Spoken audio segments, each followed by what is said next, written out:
Hey, what's going on, everybody?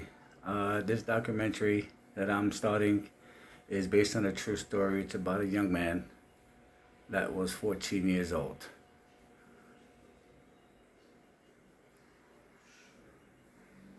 Sounds of sirens nearby. The teenager who had been shot stood there, bleeding out, but he was still alive. He turned his face just as the masked man pulled the trigger. The bullet went through the front of his skull and exited from between his eyes. With his face bleeding and his head rattled, he played dead until the men ran out of the restaurant. He was barely able to see anything, and he was clinging to life as blood ran down his face. He stumbled out of the front door of Lena's and up the street to a payphone that stood outside of a corner bodega, leaving a trail of blood behind him.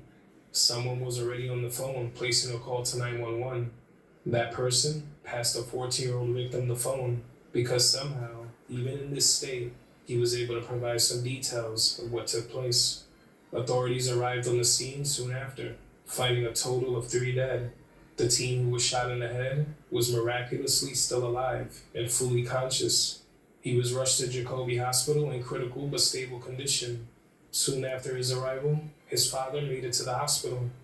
Feeling as if his life was slipping away from him, he would begin to beg his father to save his life. Please don't let me die. His father stood by his side the entire time, trying his best to comfort him, reassuring him that everything was going to be okay. The doctors were confident that he would make it, and all he had to do was hang in there. He had already shown amazing strength, making his way out of the nightmare inside of Lena's, playing dead while masked gunmen were still inside, willing to finish him off. He was even able to give authorities certain details while critically injured. He was left in good hands at the hospital and survived. The shot to the head will result in the teen losing 80% of his vision from his left eye and losing the hearing in his left ear. There was also a high school student who was